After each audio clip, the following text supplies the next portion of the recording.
Hello everyone, I'm Gil, the director of Monster House. This whole crazy thing started out 3 years ago. I had just gotten out of UCLA and was going around town trying to find my first movie, and this insane script landed at my doorstep, and I went crazy and started drawing up a storm, and that's how everything started. Gil was a UCLA graduate student who had done a movie out of the animation department, and what he did that got him the job was not at that time his great facility for filmmaking, but it was that he understood the material better than any director that came forward who was interested in the project. No one had really taken it and fully seen this world of Monster House. What is this neighborhood? What is the setting of this piece? And Gil is one who just seemed to see an image in his mind. And not only that, he got illustrators in and showed us samples of what he imagined this world to be. And it really, really convinced all of us that this is the guy that we should trust the story with. Well, I think Gil is particularly passionate about Monster House and about that storytelling, about weaving a tale that is open for kids, but yet goes to an original area that we haven't really seen before. And I think he connected with the characters in this movie in a really kind of unique way. He was able to kind of bring them to life, these kids and their voices. At the same time, I think that he was able to connect with the idea of making this monster, this house. This opening shot was actually the very first shot we worked on this film, and part of the idea was, since it's such a complicated shot and involves so many different elements, everyone at ImageWorks felt like it would be a great test bed for what we have to do to get the rest of the shots in the film done. It involves a million different elements, all the different environmental things, and the most complicated part of the whole shot, which is our little girl, our Eliza, who was the first fully animated character in this film that we saw. And when we saw how much life she had and how cool she was, we all could kind of breathe a big sigh of relief because we knew things were going to work out.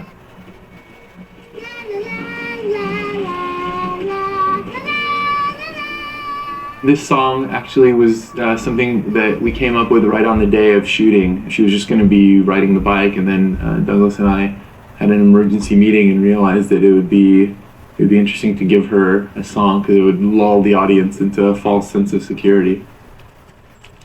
And now this leaf, which is kind of an extension of her innocence, comes flying back and is going to lead us towards the hero of the movie, our Monster House. The idea of the scary house on the street, the second you mention that to anybody, if you say it's Monster House, it's about, that one house on the block that everyone had a slightly different one, but everyone you mention it to says, oh yeah, I had that house on my street, and they immediately start to describe it. So I think it's a really, really universal kind of feeling everybody gets when they think about that scary house. Here comes Old Man Nevercracker, played by Steve Buscemi. Nevercracker was actually the first character I had an actor for in my head. It just, right when I read the script, it felt like there could be nobody else to play this man who had to be horrifying and funny and sympathetic at the same time. And it just feels like, no one on earth does that better than Steve. Steve Buscemi, I've been wanting to put Steve Buscemi in a movie of Bob's forever. And so it was a dream when Gil said he always saw Nevercracker, Steve Buscemi. I said, oh great, finally I get my chance to have Steve, although it is somewhat unconventional way to connect with Steve Buscemi is on a motion capture movie. I was still delighted. And our hero, DJ, played by Mitchell Musso. And here we are in DJ's bedroom. All these posters were all done by our artists, and you get to see some of them. Unfortunately, some of the better ones never got enough camera time. DJ's mom, played by Catherine O'Hara, and Catherine and Fred Willard, who plays DJ's dad, it felt like a crime to kind of separate them as a duo, so I think they get cast in teams now because it just makes more sense. Catherine and Fred are a dynamic duo. We basically cast them, and they had worked together in the past, so the minute they came in, they were on as the parents. And it was just wonderful to watch two actors who had worked together improvisationally before, work together in this scene because none of these actors had ever been in a mocap suit. So for them to walk out onto a stage, a single stage, a 20 by 20 square, with no props, no set dressing, no cameras, no waiting for new takes, no makeup, wearing these weird wetsuit-like suits and dots on their face, and told basically, we're going to run the whole scene from beginning to end. It's almost like a theater experience. And with improvisational actors like Catherine O'Hara and Fred Willard, they were able to really capitalize upon the situation because it's less about hitting your marks, being in the right place for the close-up, and more about telling the story with your performance and having fun with that. And they had a great time. DJ's dad is going to a dental convention, and both of his parents are. It's one of those things that, like, I feel would just get lame if we talked about it too much, but the idea that they're going off with giant teeth and a giant toothbrush to an undisclosed convention feels just right for DJ's life. So I'm happy that we never had to go back and put too much explanation or, like, you know, cut away to them in the middle of a crowd with giant teeth walking around or something. It just seems like something that should just be, you know, in the background. We both love you. That includes your dad. That's right. He's having out kisses.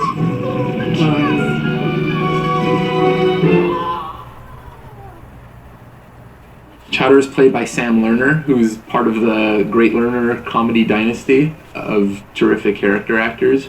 So he has this insane comic timing in his blood, and it was really easy. Once I got these two actors together, they created a really natural bond, and they're actually still best friends to this day. And I think that's kind of testament to the fact that they were kind of destined to be together, and that this movie allowed them to do that. I was working for Steve Starkey at Image Movers, and they had a script called Monster House that had been around since before I got to Image Movers. I believe it was written in 1998, and it was pitched to Image Movers by Dan Harmon and Rob Schrab. Initially, they had talked about doing it live action, and then Polar Express came along, and the whole motion capture wave came into being, and that's when Bob thought that motion capture, performance capture would be great for the perfect fit for Monster House. All this stuff was shot using performance capture, which is kind of a more developed form of motion capture where we have our actors performing in a controlled studio environment, basically a gray box with a bunch of infrared cameras all around. And our actors' physical performances are all captured by these infrared cameras. But the real kind of revolution in this process is that their facial performances are also captured by the same cameras. And so what we end up with is a full digital performance. And then you have all these dots. You have all the dots that control the lips, the eyes, the arms, the legs, and you just need to figure out what to do with them. You could put them on a banana and the banana would just wiggle around or something, or you could put them on a lifelike recreation of the actor, or you could do what we did, which is apply them to a more animated character, a stylized character. And even though the characters don't look like our actors, what you end up with is a real soul. You end up with something inside this animated character that really thinks about every movement. You know, every nuance and every little slight bit of expression is directly connected to what the actor thinks and says and does. And that's the real beauty of this process, and that's why this whole gigantic technical machine was built to capture. And so when we designed these characters, we started out with drawings. I would do sketches, and my head character designer, Chris Applehans, would refine them and develop them to the character that they are on screen. His idea was to exaggerate certain proportions of the characters, so the heads are a little larger and the eyes are a little larger, and I think that's probably comes from his animation background, and so he wanted to capitalize on their ability to express emotions. And then Chris Applehans, who was one of the artists we hired early on, is a great character designer, so he took those early sketches and filled them out, I guess you would say. It's interesting because we pulled out some old sketches of Gil's that he did early on, and incredibly, I had kind of forgotten about this, but Gil's early, very first sketches of Chowder, DJ, and Nevercracker are very similar, and so they really suggest how they ultimately ended up Gil worked with some very young artists to kind of conceptualize Monster House. The first thing that was created were these paintings, these beat boards as we call them, where there were specific beats in the storytelling. Well, these were the paintings that became our guiding light of the look and feel of the movie. And funny enough, if you look at those boards today, you can sense that they are the foundation of the look and feel of Monster House. This house is obviously a really important character in the film, and so I approached the casting of the house as seriously as I approached the casting of any of the actors. And so at the very beginning of this process, I actually had a few casting trips with my production designer, Ed Verreau, and some of our art directors to various kind of old neighborhoods to look for the perfect house. You know, we didn't find one house that was just right. It felt like this house had to be as iconic as any of the great horror houses in film history. This is a nice little bit. I've always been really fond of the idea of the house as a very sensual being, not sensual in a romantic way, but sensual in the sense that she thinks emotionally. She's very hard driven. And so all of these instances where she can reach out and have a tactile relationship with either Nevercracker or his hand as it's pulled away or this wheel of trying to hold on to him made a lot of sense for who she was. Whoa.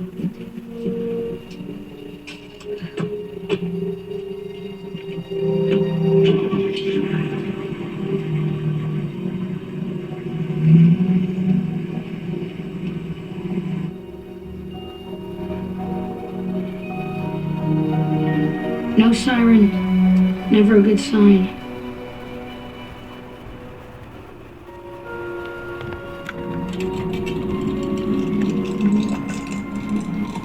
The window cracking was our very first bit of non-housely behavior. It's kind of the first clue that things in this house are possessed with something a little bit more than normal. And it was important to keep all that stuff until after Nevercracker died and went away, because that's where you know that his death brought about this change.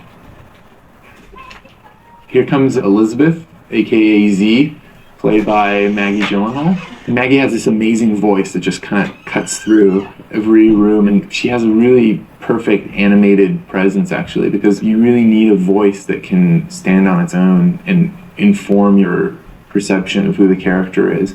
And so she worked out really well. And Cantaloupe, we are gonna have the bestest time. I've got tons of neat activities planned. She's wearing a t-shirt of Skull and Bones, which I wish we could have developed more in this film. It's something that we're exploring more in the comic book, but her boyfriend, Bones, who you'll meet in a few minutes, is played by Jason Lee, and Skull, who is the soothsayer character in this story, is played by John Heder, and we meet him at the arcade. But the backstory is that Skull and Bones are a two-man heavy metal outfit of little renown, and they've been kind of together for at least 10 years and are still chasing the elusive dream. And in a small town like Mayville, you know, you can get away with something like that for 2 decades before you realize that, you know, the project's not quite panning out. But we are getting to do a couple of original Skull and Bones songs on the soundtrack, so at the very least, their blood will be running through it.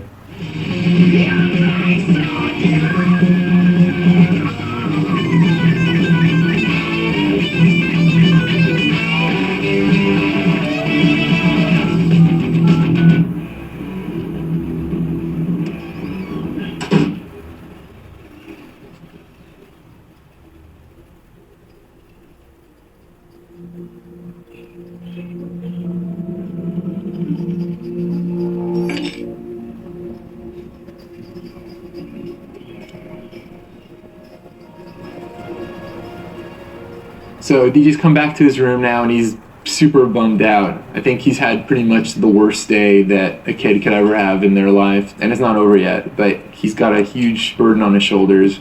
That's his little bunny. And his bunny was actually modeled after a rabbit that a set dresser in our art department had since she was 5 years old.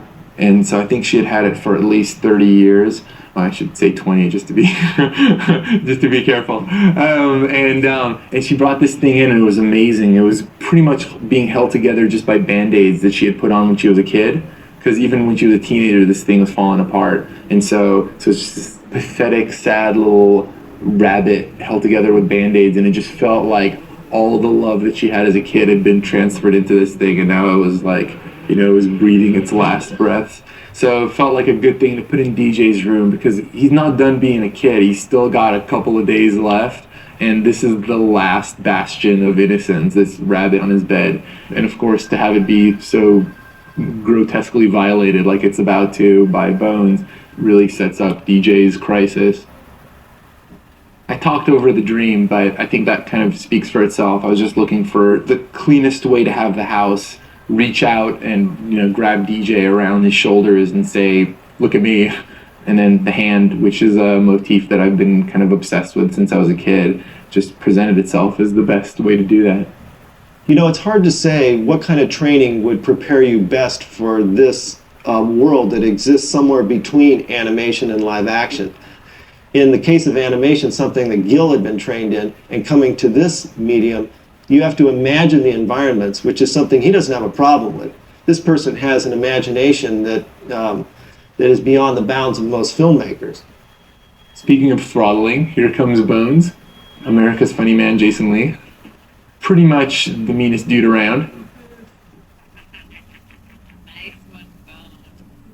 Jason Lee is a terrific actor, and when Jason Lee was basically our first choice with Bones.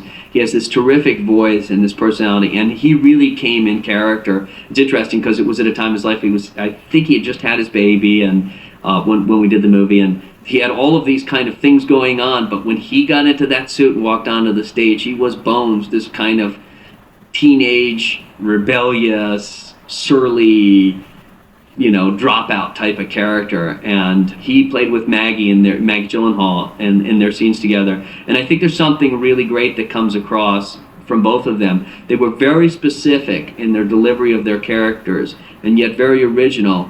And a lot of that has to do with what Gil and the script brought to it, but a lot of it has to do with what the actors brought to it. And I think you really see Jason Lee in the character Bones, and you really see Maggie Gyllenhaal in the role of Z.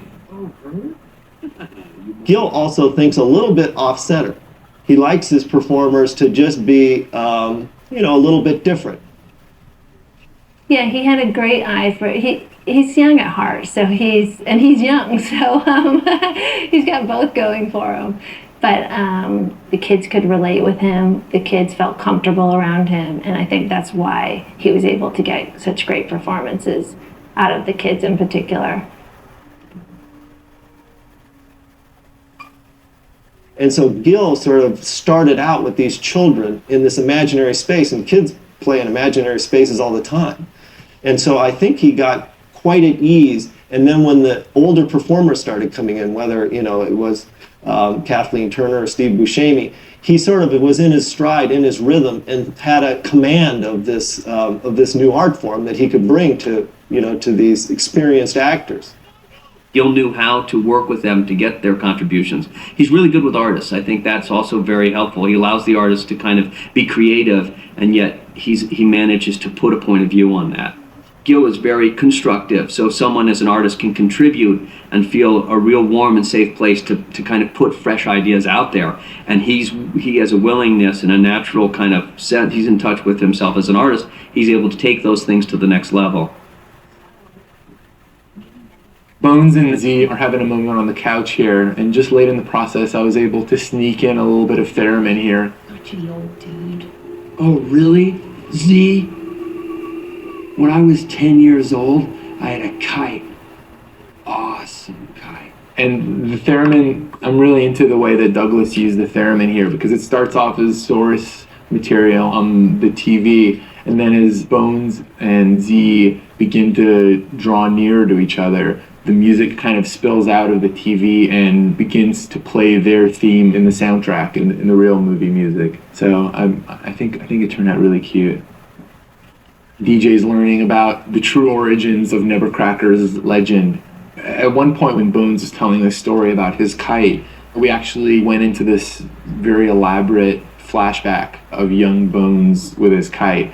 And it needed to get cut because it was too long and it left the point of view and stuff. But the only really great thing about it was how Bones looked when he was a 5-year-old. He was the cutest little blonde short wearing, lederhosen kid around. But you can see that in the comic book, which is coming out soon. The music was composed by my good friend Douglas Pipes, who I was lucky enough to bring with me onto this movie, and Douglas and I worked on 3 shorts before this, back in my UCLA days. And so it was a great bit of luck that I was able to bring him on. I think he's awesome. Gil has a young composer, Douglas Pipes, who he's worked with in the past, and we're going to give him a shot at doing a big feature film.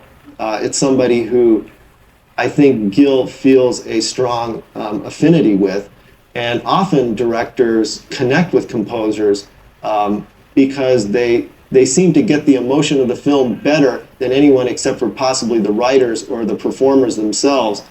Truly, the music is what's closest to the emotional core of the film. So once you see that a director and a composer are working in close kinship with one another, you really want to support that relationship. And although he's an inexperienced composer, the music we've heard is wonderful. This scene it's always a very important scene in a horror film because your first on-screen victim really sets the tone for just how much of a threat your creature really is. And of course you want the character to deserve it. And that goes back to kind of the moral role that horror has served in our society for hundreds of years. We always want people who kind of break the laws to get killed first. It just makes us all feel better about ourselves. So Bones, for having terrorized DJ and performed some other heinous acts, is now going to get his. And it comes in the form of this kite, the kite that was his kind of touchstone as a kid. And so the house is proving itself to be more clever than we had imagined by luring him with this perfect trap.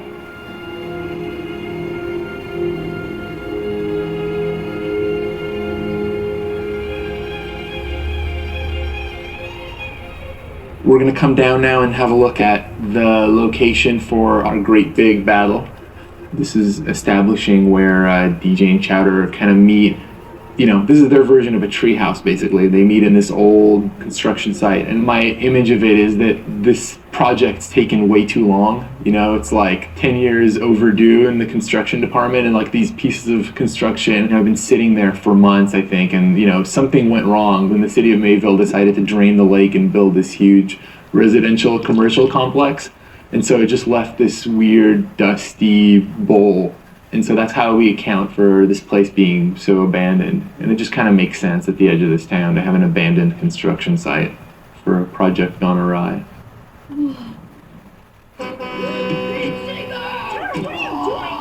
Our backhoe, and this was kind of, the backhoe was in the story when I first read the script. To me, it was like the sign that me and this movie were made for each other, because my first word on earth as a baby was tractor. And I was completely infatuated with yellow land movers and tractors as a kid. And I would go blue in the face and freak out whenever there would be one in the street or driving around. And so Chowder's affinity for them really kind of made a lot of sense for me. As I was saying that, I was realizing that lots of Chowder things make a lot of sense to me, and I got embarrassed. So I'll just stop there. Sam Lerner is his dad's an actor, and he's from an acting family, and he naturally, his comedic, timing and his sense of humor was so natural and so strong that basically he just made you laugh when he wasn't trying to. It was just there naturally. So we were just glad to put him in this odd wetsuit looking dotted suit for the performance capture, put him in a black box theater where there's no props, nothing to steal the attention, and let him work with the other kids. And I think that comes through in the performance of the character Chowder. And it's really all Sam. The haunting is subtle, yet really, really boring. Can I go home now? DJ's convinced Chowder that they've got to go see what's going on in this house, and of course Chowder thinks it's a ball of nonsense. But Chowder, being so cocky and eager to show DJ that he's a nerd, is going to kind of parade around and push the house's buttons just to show DJ that nothing's going on. Of course, he kind of loses his nerve a little bit right as he gets up to the door. One of my inspirations for this moment, just the idea of kind of crossing the threshold as a kid to this house, was Boo Radley's yard, obviously, in To Kill a Mockingbird. I think it was the first time I really felt like that line between the safe and comfortable of the street. It's funny, it's like a street is almost like a border between what's available to anybody and then this porch, which is something very private. It feels like you're stepping into a mouth or someone's personal space. And so crossing that is a really strong way to push a boundary, and that's what Chowder is doing here in this scene. And he's invading their personal space, the Nevercracker's personal space, and now he's going to get his for it. In a typical motion picture, you create the designs, you cast the actors create the performances in front of a camera in a very short period of time. Well, we deconstruct that entire process. We're still in the design process after we've captured the performances. The performances aren't captured with the final cameras. So we're setting cameras after we create the performance. It's as if we had the actors go in and record their entire physical performance, and then we can put our cameras wherever we want on that. It's like a master setting in which we can place our cameras.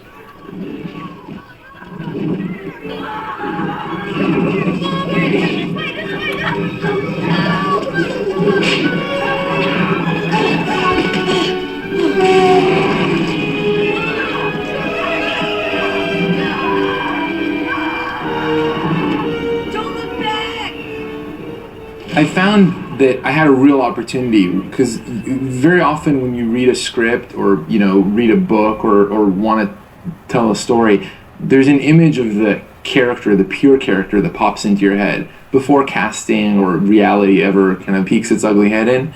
And the opportunity that I had in this movie was to take that first pure image of every character that popped into my head when I first read this script, and have those be, pure story characters, not encumbered by reality or the look of the actors. Like, if this was a live action film, we would have had to gone the prosthetic route, and it would have been ungainly and put a block between the audience and the character. Because this is animated, I felt like I had a responsibility to be as honest to the story as possible, and to be able to just make an absolutely, pure character. And so that's what informed the decision to go with the illustrative route, the expressive route, rather than the lifelike or based on anything.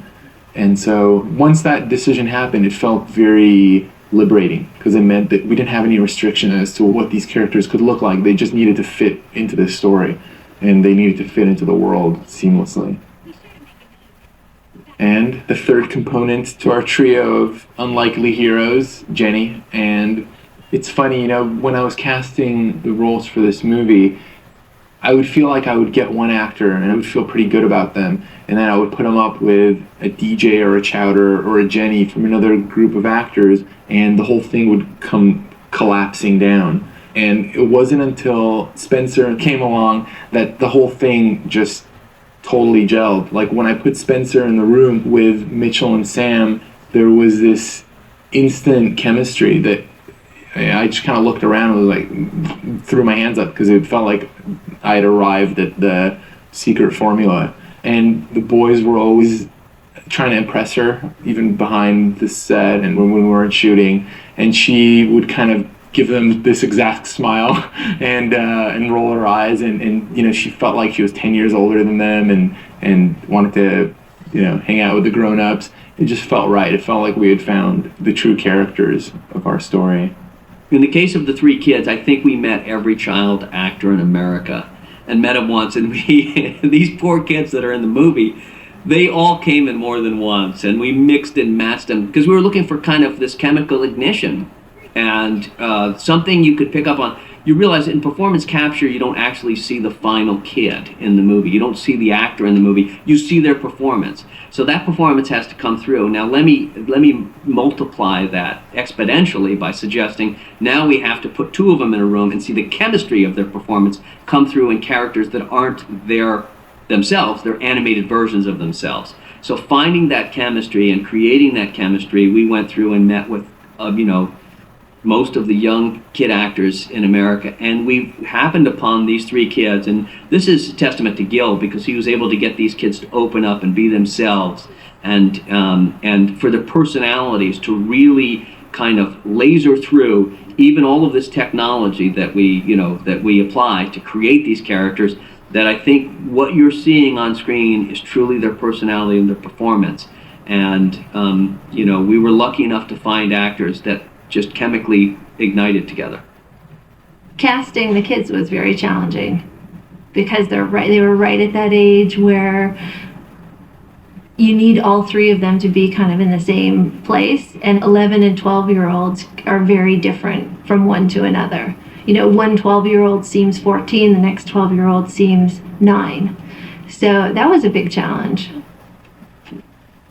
Mitchell Musso was a young actor out of Texas that we hired to play the role of DJ, and he brought an earnestness to the role and a seriousness to the role, and yet was able to play the comedy off that I think that really comes through, because he's kind of our hero, and your hero has to be earnest. And I think he really has that, yet at the same time, he was really fun in the comedy in the piece. And there's also a romantic kind of inkling that builds between him and Jenny. And I think, we caught these kids at just the right age, where that puppy love thing is just, turning on. And I think Mitch was brilliant naturally at working with Spencer Locke, who played Jenny, and she's this kind of gorgeous young girl, and she's a little older than the two boys in real life, so she was a little bit more, even by 6 months, but at 12 and a half, 6 months is a long time, a lot older. And that worldliness and the rest of it, they kind of looked up to her naturally. This little thing always felt really nice to me. I think this is the lightest attack of the house, and it's nice to let the house have fun with one of its attacks. I feel like she's still learning how to be a good monster. From the very first time, that little window crack, you can just see she's just bubbling under the surface to try to express herself. And so the glass crack was an okay start, and then when Chowder rang the doorbell, she was able to get a little bit of a face on and stick out her rug tongue and try to grab him, but that didn't really work. And so here she's getting a little creative and using the walkway to try to lure her prey, Jenny, into her mouth. And of course, as the story progresses, she becomes more adept at being a monster and gets better and better at it. And so I was really fascinated in the idea of a monster learning curve, that her spirit became agitated whenever Cracker died and got taken away, and that from that point on she would have to train and then teach herself how to be a full monster. And that, of course, comes to its fruition when she does. What is your problem? Jay Red, who's the visual effects supervisor, and I had a lot of meetings at the beginning where we were trying to kind of arrive at the look for this film, because we both knew in the first meeting that we had this crazy opportunity. We had an immense complex of artists. We had a budget that would let us experiment with it, and it would be a shame on us if we couldn't figure out a way to make this thing look new and different from other computer-generated films out there. And so one of the things that I knew was that there's nothing more amazing and scary and tactile than the texture of wooden planks. It's something that I had been using as scanned images in my student films as well. And there's something so horrifying about the texture of wooden floorboards. And so we kind of used that as a jumping off point to inform the rest of the textures in this film. And we realized that in order for this thing to have any sense of horror and atmosphere, we needed to kind of use lifelike textures but put them together in a way that could only be done in an animated universe. And so the scales are all off, everything's exaggerated, the proportions are all off, but the textures are real. Once we figured that out, that kind of informed everything else in the look of this movie. And actually, to get the lighting feel that I was looking for, Jay actually developed a new rendering system for this movie that has never been used. This is its first time out. And very simply put, it treats light exactly as the eye and a real camera treat light, so that we can light a scene like this with just the sun up in the sky and maybe a bounce card down below our characters. But at the end of the day, it puts you in the scene, and it gives you a sense of familiarity with the spaces and the characters, and it allows you to feel like this is relatable to your home, your life, your yard, and it makes things a bit scarier, I think. This is a lighting technique that hadn't really been done before. And when you're making a big venture like Monster House, where you're going forward, kind of coming up with a new technology for the look and feel is very tricky. And Jay Red, to his credit, our visual effects supervisor, kind of gave me a great sense of confidence that what he would deliver would exceed our expectations, and it has. Instead of lighting in a traditional CG environment in which you use multiple lights to recreate real life, things like bounce light. Bounce light is not a direct light, but it's a light hitting another object and then bouncing off that. So if there's a red carpet, I might have a red hue on my face because the light bounced from the red carpeting and cast kind of a red hue. Well, his renderer traces those rays of light and allows that bounce to happen. So it looks much more natural, and it's kind of unique looking. And I think, to his credit, he stood by this idea. We spent a long time writing the software to create it, and ImageWorks developed a look for this movie which is completely unique. Well, I think it's fun because you get the best of both worlds. You can do almost anything you want because it's CG and it's performance capture. But you also can draw from some of the most amazing live action people. So you're not in any way, you're not restricted. You can just get who you feel would be the best for the movie and the kind of mood that you're trying to create. The movies really do take on a life from their original illustrations, and that's really the way that you lay a film out in this style. Is you come up with a look of this world, and Gil illustrated that, and it's very much what the film is starting to look like, which is sort of what I would call a hyper real version of a traditional suburban neighborhood. Hey, my ball! Joe, no!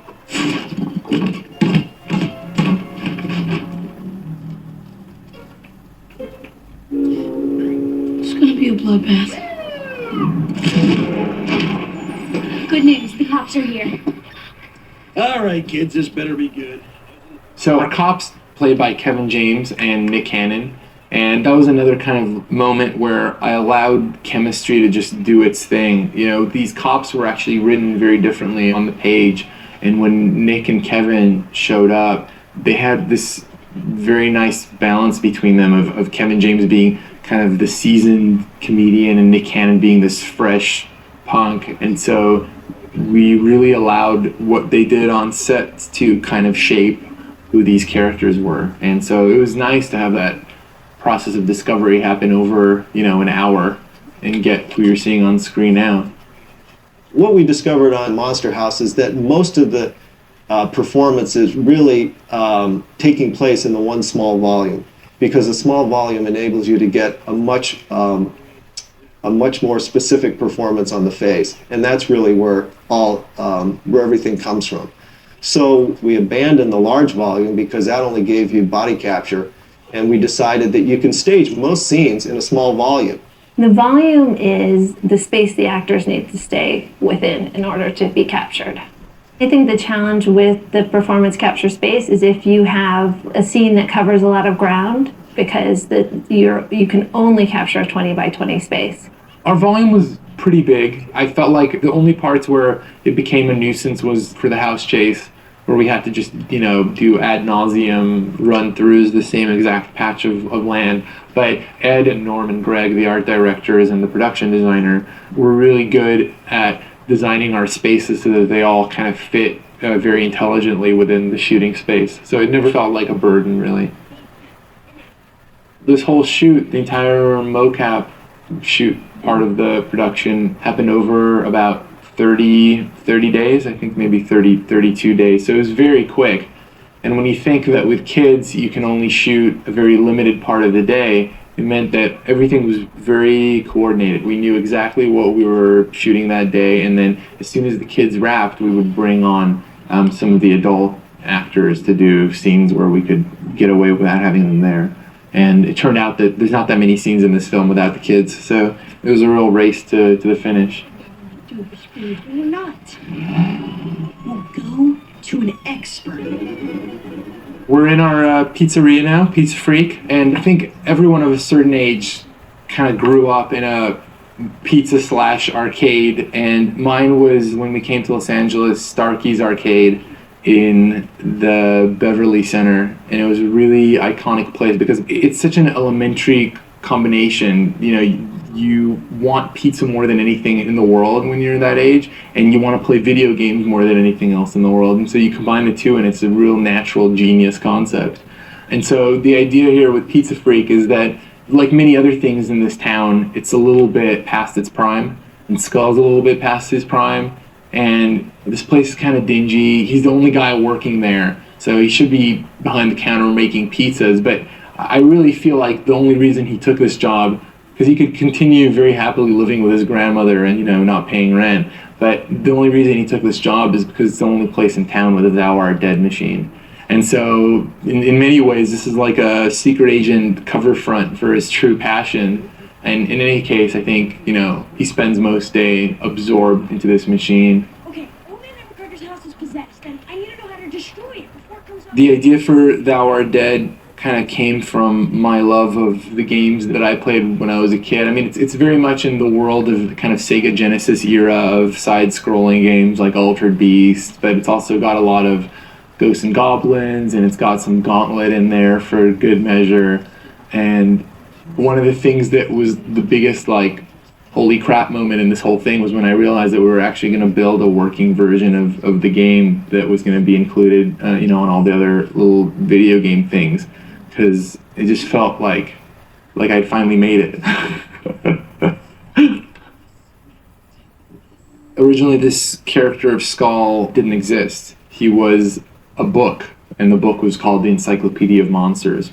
And so our character is being faced with this monster, and with adults that didn't believe them, decided that the only way they could get some information on this house would be to go to the source of information, a library. And there they found this big dusty old volume with a bunch of exposition on what a monster house is, a Domus Mactabilis, and how to slay it. And it worked great. It was a nice little scene, actually, but it felt like it had been done before. It just felt like a library was a very obvious place in a film like this to go. And so the idea of Skull was to put a voice to that exposition, to make it be a real part of the adventure, like the kids having to come to this soothsayer and knock at his door and really work to get this information out of him, because he's scary, and he smells bad, and his breath is disgusting, and so to have to put him there under a shadow meant that we could get some real punch out of the story.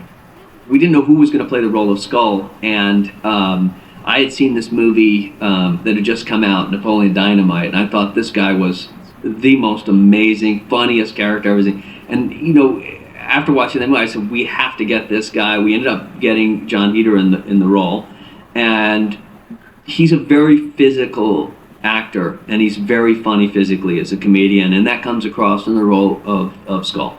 Interestingly enough, John Heder trained as an animator. So when John read the script, John was really excited about the movie because both he and his twin brother were trained animators. As it turns out, John Heder's brother, Dan, his twin brother, his identical twin brother, animated on the picture and actually animated shots of his brother. And what's interesting is the very first shot we saw that Dan, John Heder's twin brother, had animated of John Heder's performance as Skull captured, without exception, John's just nuances as a person, because Dan didn't have to look in the mirror. He knew John, quite well. So he was able to take John's performance and really make it come through in the character model that we created for Skull. Our little vacuum cleaner dummy montage, where our kids assemble this Trojan horse essentially out of pieces in DJ's house.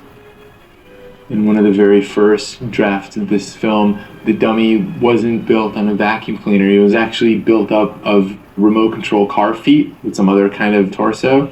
And so that the kids each had a remote control and would pilot one leg at a time. So that they had to kind of figure out a step, which I thought was really cute. But the vacuum cleaner is very clean, and it also works because the vacuum cleaner is a very iconic home appliance. And I like the idea that we're staying within the world of the house.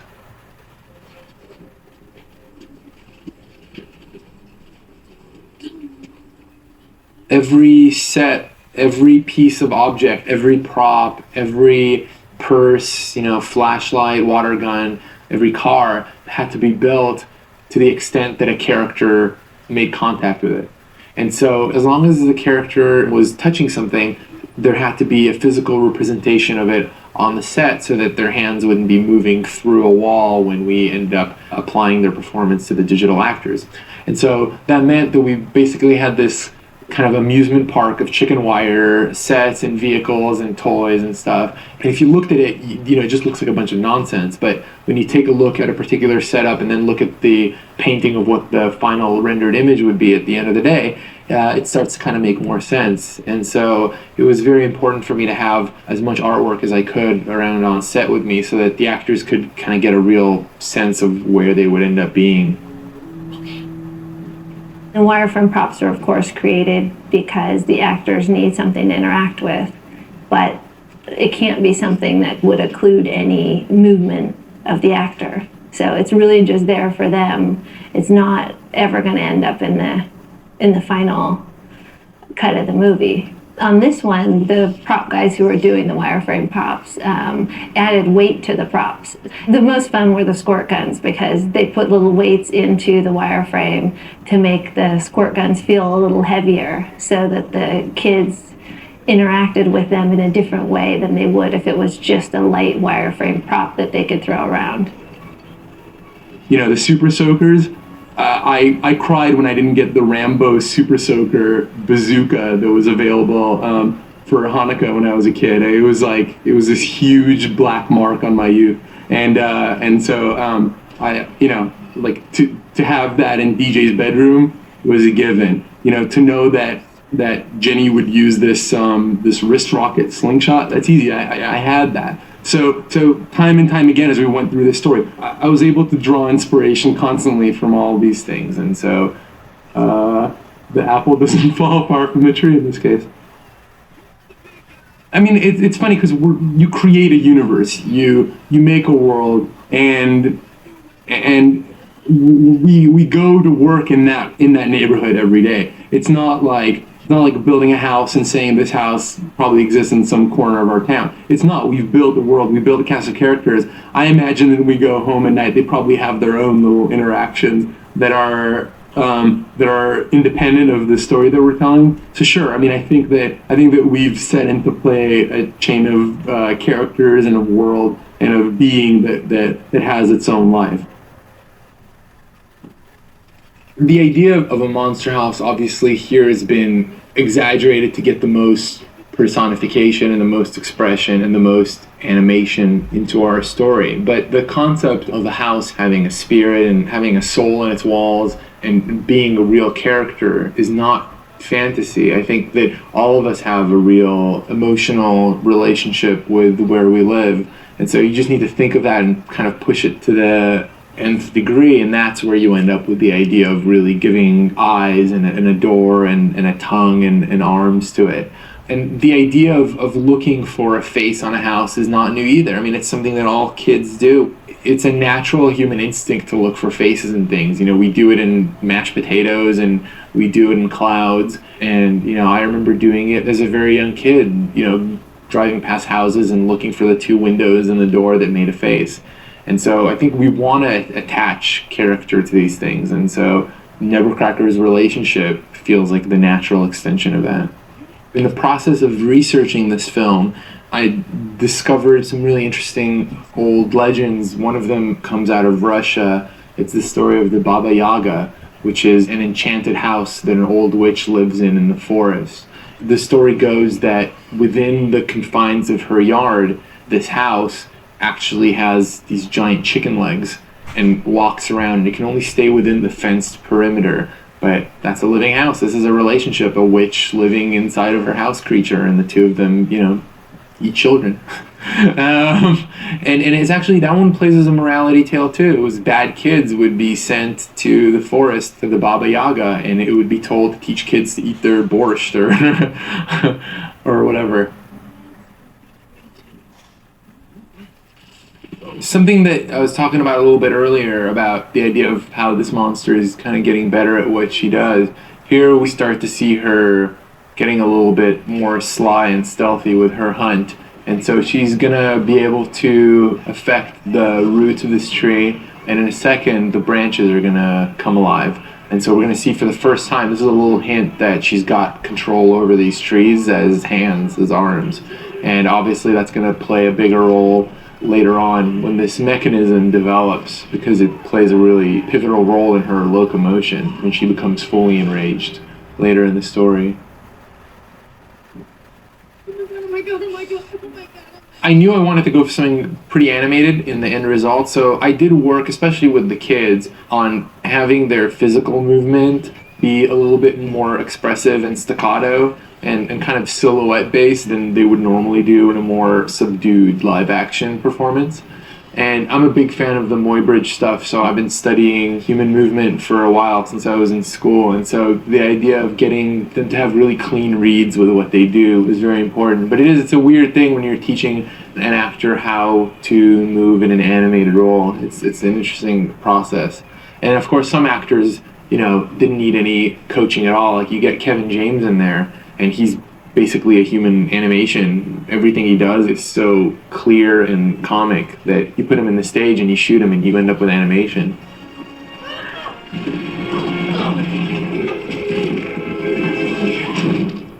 So our kids have now been trapped inside the house. They've been swallowed up.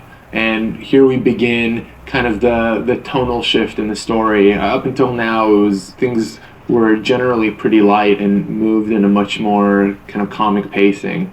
And once we go into the house, there's still a lot of funny things that happen, but we really kind of take a turn in the story. And from this point on, it becomes a lot about the revelation of the true origins of the house and kind of what the unearthing of that mystery triggers in the house.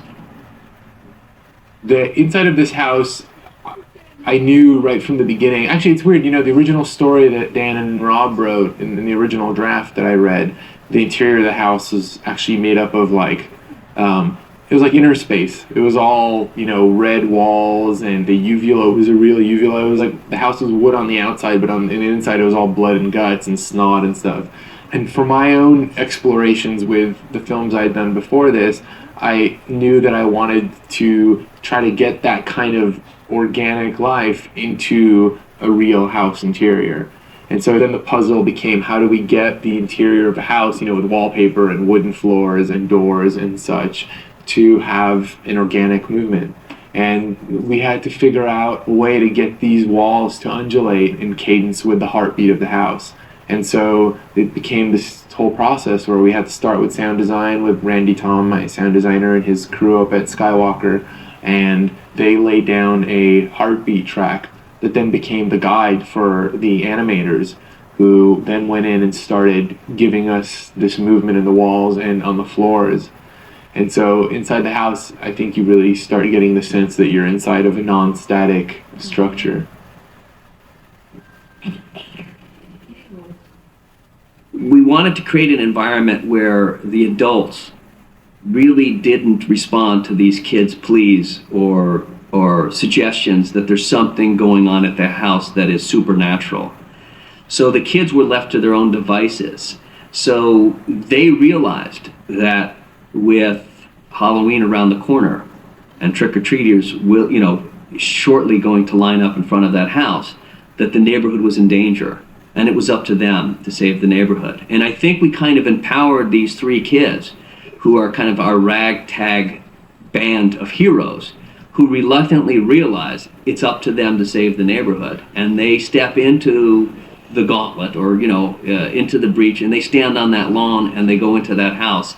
And it's a very exciting adventure for them. And I think it's empowering for kids to see a world where, the adult world is insensitive to what they see and perceive and believe, and it relies on them as kids to do it. And so I think young people will respond to it in the audience simply because they'll be able to put themselves in that situation, because everybody has moments in which your parents don't listen to you and they don't believe you, and there's something in the closet and I heard a noise, and it's very real to you as a kid. Well, this is a story where it turns out that it's really real, and it's up to the kids to save the day.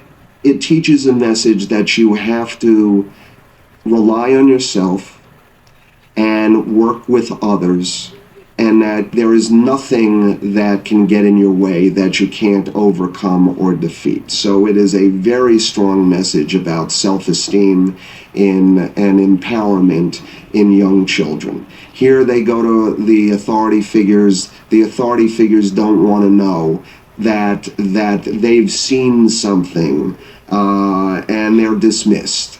They're dismissed by their parents, but yet they've seen something, and they know that there's a threat, and no one will help them, and they can't get anybody to listen to them, and ultimately they have to use their wits, their intelligence, work off of each other's strengths to ultimately overcome the obstacle, save the day, and feel great about themselves. So it has all the wonderful empowerment elements that you would expect in a story for young adults. These children are outcasts. They're outcasts both in their school, and they're outcasts because they're coming of age and they're starting to reject sort of their parents, and they're actually trying to free themselves. And so this house is a way for them to discover something that everybody else doesn't believe in. And so it was a good vehicle for kids that are at that stage where they're trying to discover things and they're finding out things in the world that are different than the way they imagined. And so we use this house as a way to sort of tell that part of the story. I think it's really important to allow kids to have experiences with scares and with horror. I think that kids seek it out. It's a natural human instinct that part of growing up is facing fears, and by facing them and experiencing, you can't face it without experiencing it because it's a total passive process. And so when you experience a scare, you learn something from it, and it can chase you for a little while, and it can give you some nightmares, but eventually it becomes part of your process of growing up. And so I think that, I, as a kid, always sought out horror films because they gave me a real experience. It's a much more interactive experience than watching a comedy or a drama. It gives you a real connection to what you're watching in a kind of three-dimensional way. And so I was lucky in that when I was growing up, there was a nice chunk of films that really spoke to that, and they allowed there to be scary with other elements that made the thing accessible. But I also, I think kids look out for real horror films too, because they want that kind of interaction with what they're seeing. But in this film, I knew that the relationship between the scares and the comedy was basically the most important thing that I would be dealing with as the director of this film, because the tone can never waver too far in one direction, or you lose the promise that you make to the audience when they come to see this. And so the way I've dealt with it is by having the situations be very scary and never make light of the house or of the peril that our heroes are in, but allow our heroes to be a degree or two lighter than the situations. And that way, it gives you a very bare modicum of a understanding that they're going to be okay. And that kind of tips it in the adventure side of things. And the adventure, I feel like, is the bridge between comedy and horror. Because without it, it would turn into spoof. And that was something I knew that, we just couldn't ever get near. And so as long as there was a sense that our heroes were engaging the horror instead of being passive victims to it, then it gives you a sense of the hope of being able to overcome it. And that hope's really important because that's part of the growth of character. I mean, that's part of growing up, and it's what DJ and his friends learn in this story, is that it's up to them to face their fears head on and to deal with this monster on their own terms. And so that's the scoop. Here. Oh, gotcha.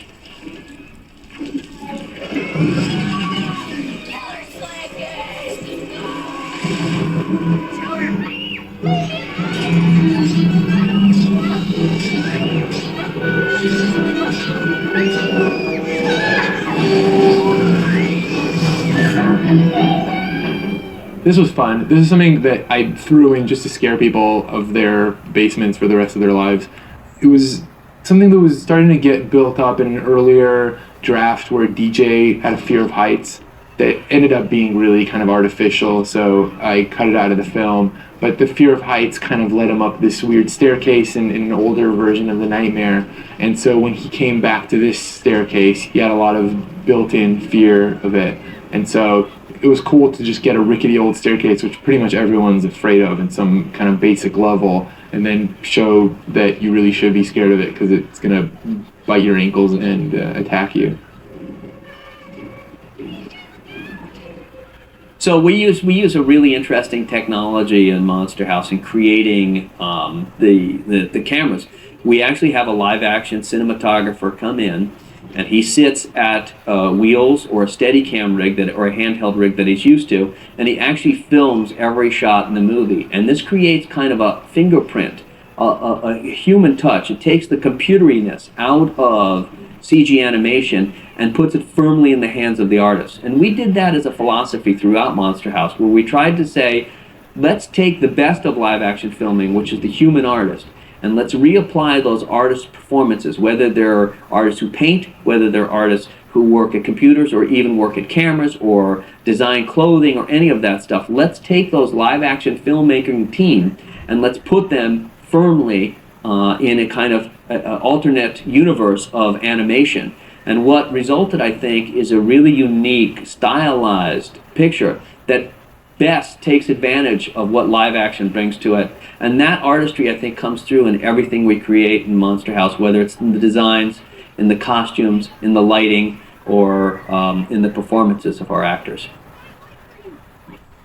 When Gil and I met back in March of last year, we kind of hit it off really quick, and we both had a lot of the same inspirations of movies, and we both love stop motion animation, we love puppet theater, and we love the look of handmade and kind of imperfect animation. And we get to bring a lot of those kind of unique things into this digital creation and this digital world of Monster House. One of the things that Jay and I talked about right at the very beginning was wanting to see thumbprints on the textures of the characters' faces. And that idea kind of became a mantra into infusing imperfections into the whole picture. And so everywhere you can feel that a hand, painted the texture, sculpted the detail, held the camera, crafted some prop, helps give the thing an authenticity, like a human scale authenticity that I find to be a lot more relatable than the traditional kind of real computer modeled, clean, cut and dry approach.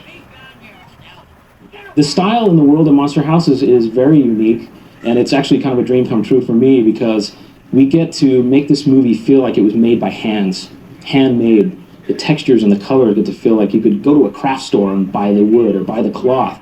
And we take inspiration from all around the world. I think that's what's great about making a movie like this, is that we all get to become kind of experts and dig deep into the tiniest of things to make something unique and a really rich visual experience.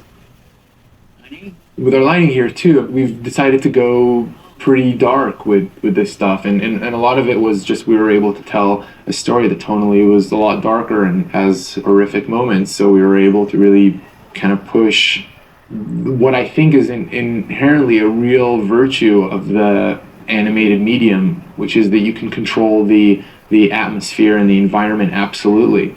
It's what you really struggle for in a live action film, is to create a world. And in animation, you start off creating the world. And so you really have this enormous potential at your fingertips of being able to create a universe. And it's just a shame that, more movies don't take full advantage of it for its dark potential. We're in my house. You didn't kill her, did you?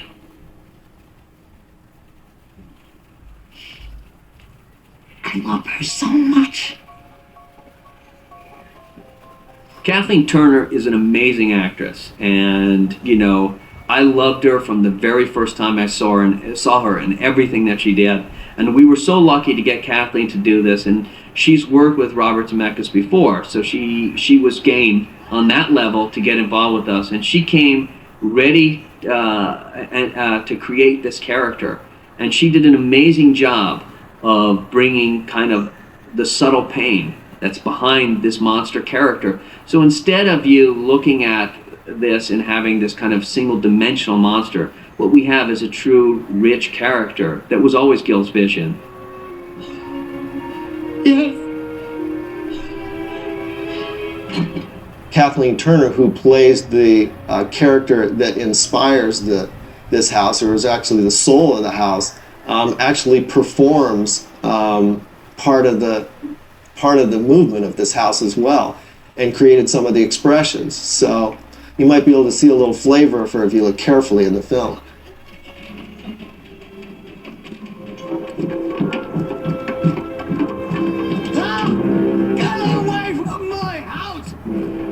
We've just started the story of Constance, which is for me the emotional underpinnings of this story. I think that there's two great relationships in this story. One of them is DJ's relationship to Nevercracker, and the other one is Nevercracker's relationship to Constance.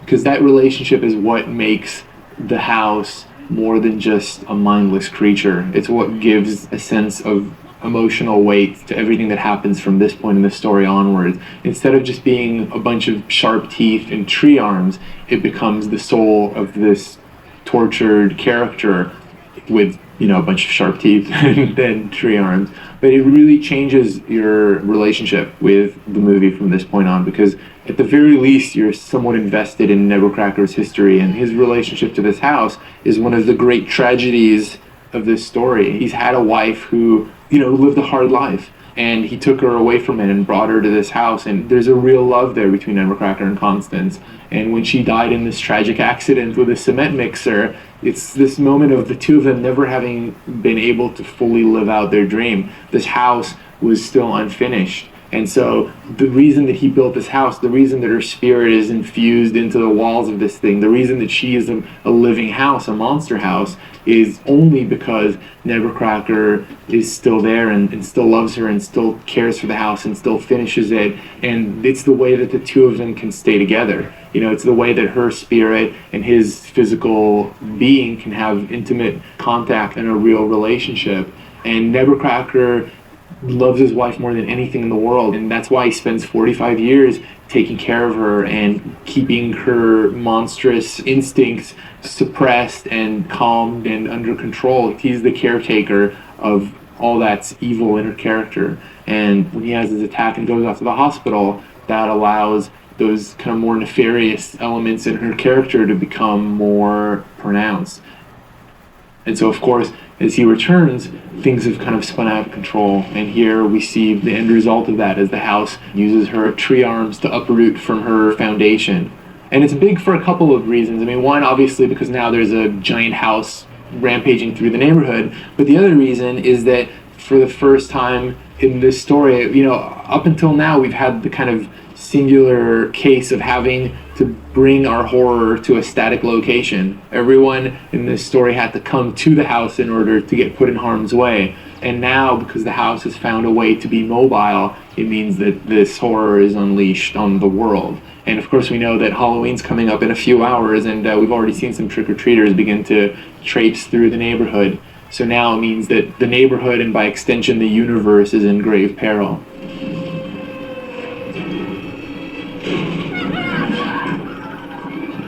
Going a little bit into animation, Troy Saliba, the animation director, and Jay and I early on made another kind of critical decision, which was to eliminate motion blur from this movie.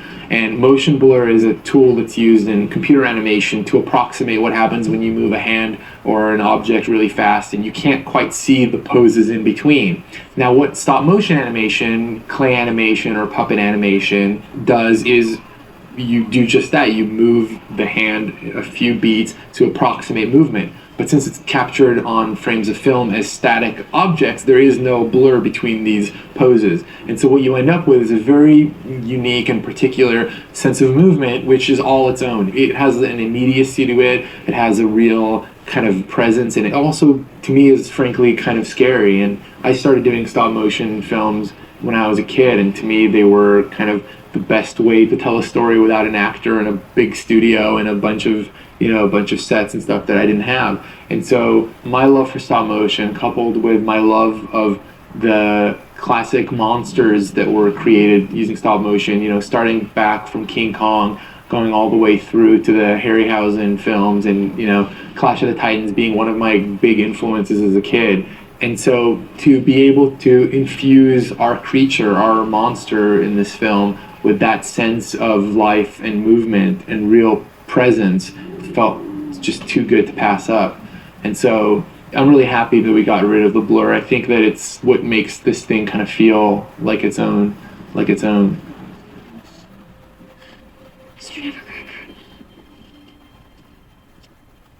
This is probably my favorite scene in the film. This is the scene, I think, where you feel most the true human personality of the house, because you're having a conversation between a man and a house, and it's not chomping teeth, and it's not a tongue grabbing someone and snapping him up. It's a relationship. So the fact that that can exist on screen without being, patently ridiculous, first, it's proof of the power of animation, that you can breathe life into truly any inanimate object. But it also, I think, is kind of a testament to the acting of Steve Buscemi, that really was able to look into the Nebuchadnezzar that he personified and find all of this history and all of this past and perform it to a stick with a tennis ball. And that still works on screen is a miracle. Always done what's best for you, haven't I? Steve Buscemi is an amazing actor, and he really transformed the role of Nebuchadnezzar and brought dimensionality and brought a sense of this deep hurt that this character had been living with. The secret that you'll learn when you see Monster House, Steve Buscemi brought all of that to the surface of that performance, and it really rings true in Nebuchadnezzar's characterization.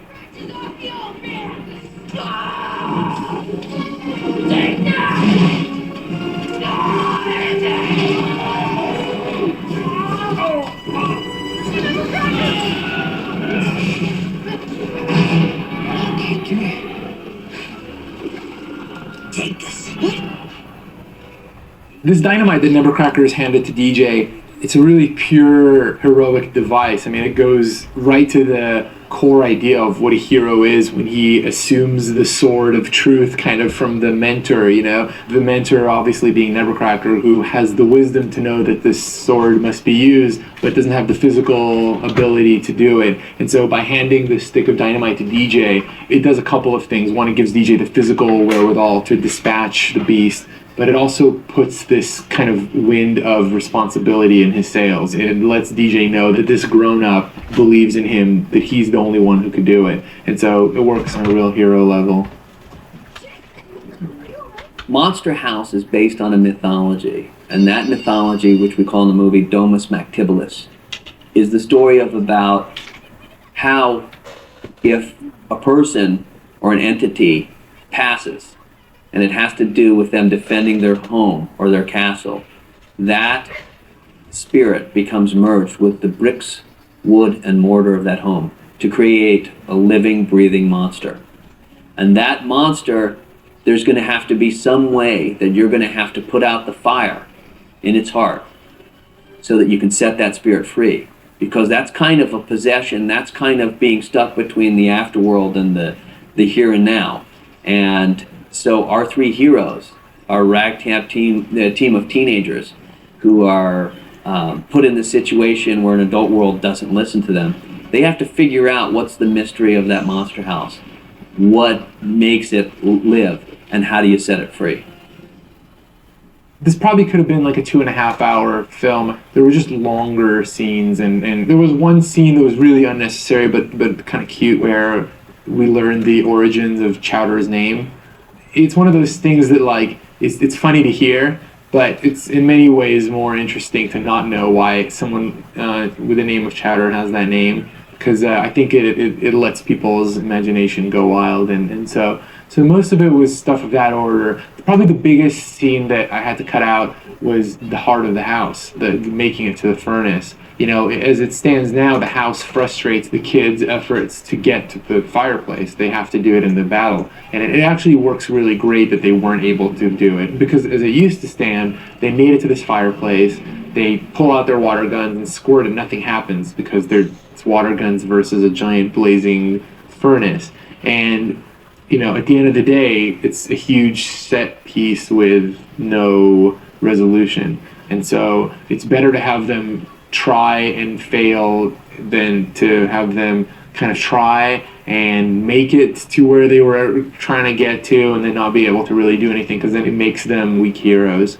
So that was the biggest thing, and it would have been really beautiful, and the furnace beating and undulating and shooting steam and pipes everywhere would have been really super cool. But for the sake of the story, I think it laid down on the road for us.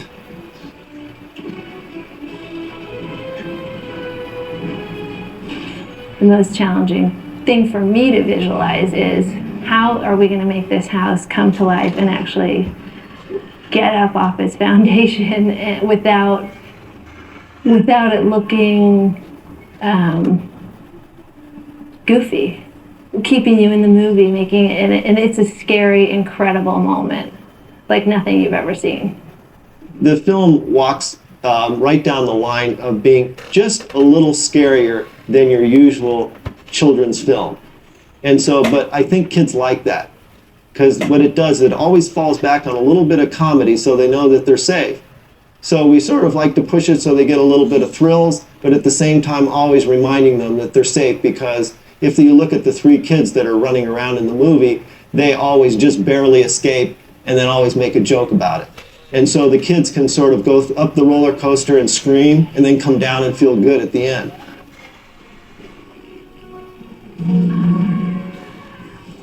It's funny because Chowder, he comes off in many ways rather cowardly, but it's actually him who's right in the middle of every scary situation. I mean, he's kind of somehow got the short end of this stick. He's always right in harm's way. And I think he's actually kind of starts off the story being a fairly heroic guy. I think that cape's not there by accident. Chowder's a good dude. We've had a lot of back and forth on this dynamite, and I'm really happy with the way it's turned out. Originally, in the very first version of the script, there was just a nice and convenient dynamite shed in the construction site, and for obvious reasons that went away, and I brought in the idea that Nevercracker was part of the demolition squad back in his GI days, and that he took some keepsakes home with him after the war and kind of kept them around for a rainy day. So that there's this old weathered stick of dynamite that he's kept around with him. And so now the idea that every time someone tries to light this stick of dynamite, they're frustrated in their efforts, works great, because it means that when Jenny finally was able to strike the match and light the fuse, it's something we've been building up to all along. And for the first time, you see this historical piece of weaponry kind of fulfill its mandate. It was also important to make sure that when this house blows up, you want it to blow up. One of my big reasons for wanting the house to come back together as a purely aggressive creature after she comes down the hill was to eliminate the last shreds of kind of pure sympathy that you have for Constance, and to start thinking of how far she's come towards the dark side of her inner being, so that when she's blown up, you feel like what's being destroyed is everything that's bad about her, and what's released is that pure good that was there, you know, at the very start of the story. And so in order to get that, this beast house had to just be the most heinous, hideous, fragmented, you know, splintered creature. And there we have Nevercracker saying his goodbyes to Constance. And, you know, it's a sad moment, but it's also in many ways the happiest moment in their relationship's last 50 years. It's the moment where they finally, after so many years of being, you know, man and house, they're man and woman spirit, which is close enough for them.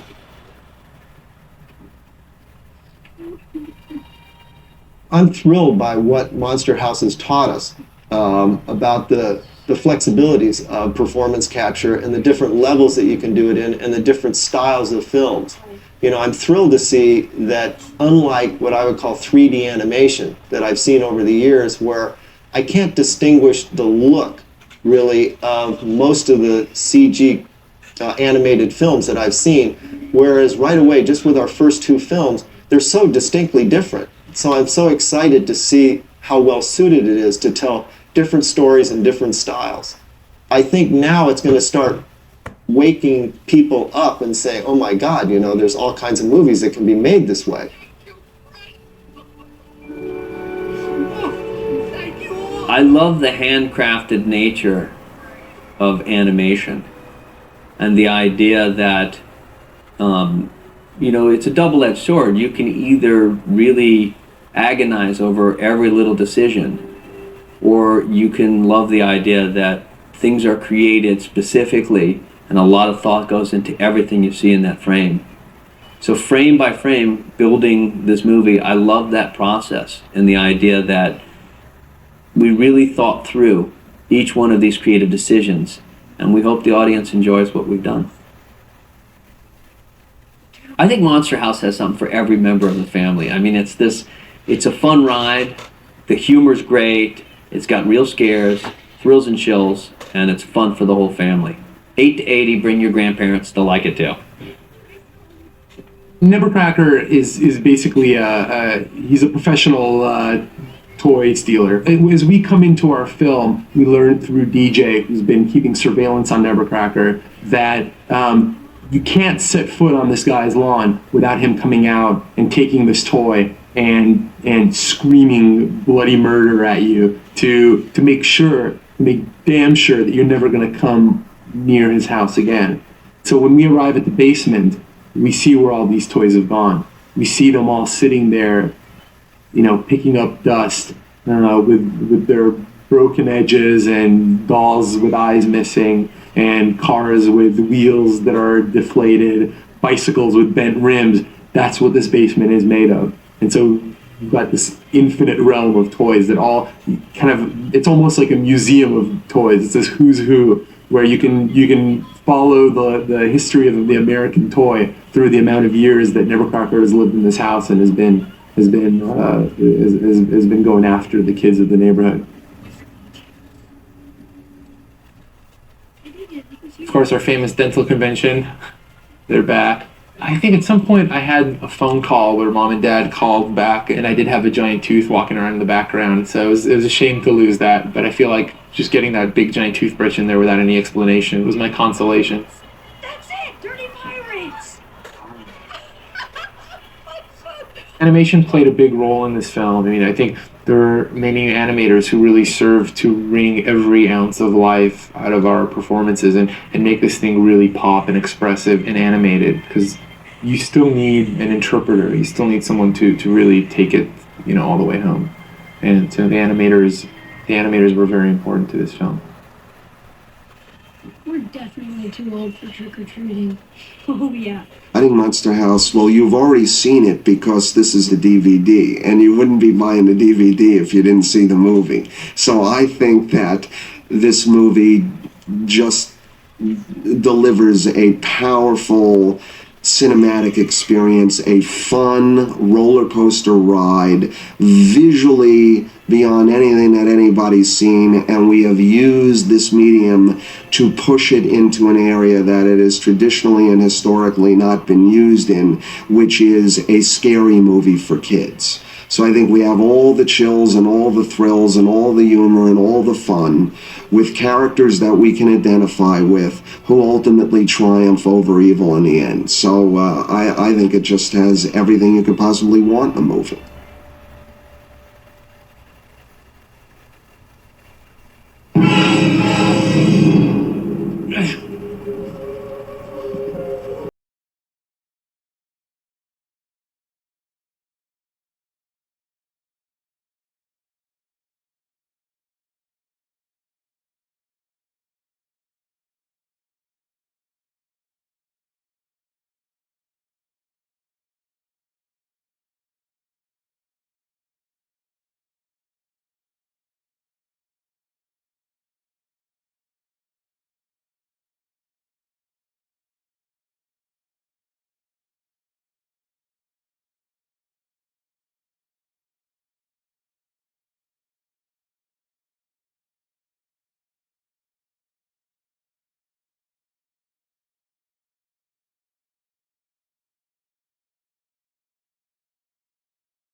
I felt like there might be a point where when I showed this to kids, they would want to know what happened to the people that were gobbled up by the house. And so, for instance, this scene, I think we just had the art department throw in a chicken wire wall, and I got Kevin and Nick, and we figured something out there on the spot. And it's nice to know that just like Constance was released and the toys were released, that our kind of unlucky victims of the house get a second lease on life. And since all of them pretty much deserved what they had coming to them, the hope is that their brush with near death would influence them in some way. Let's go get some candy. Lots of yummy candy. Like carrots. All right, where's the car? One of the things that used to happen is Z used to get eaten. That was a scene that was deleted. And that one was really scary because she was talking to the kids when they were trapped inside the cop car. And all of a sudden her hair starts getting pulled back by the branches. And then the tree wraps around her and pulls her in and the house eats her. It proved really unnecessary as a storyline, and it also was really, really horrific, but it was cool. Phones!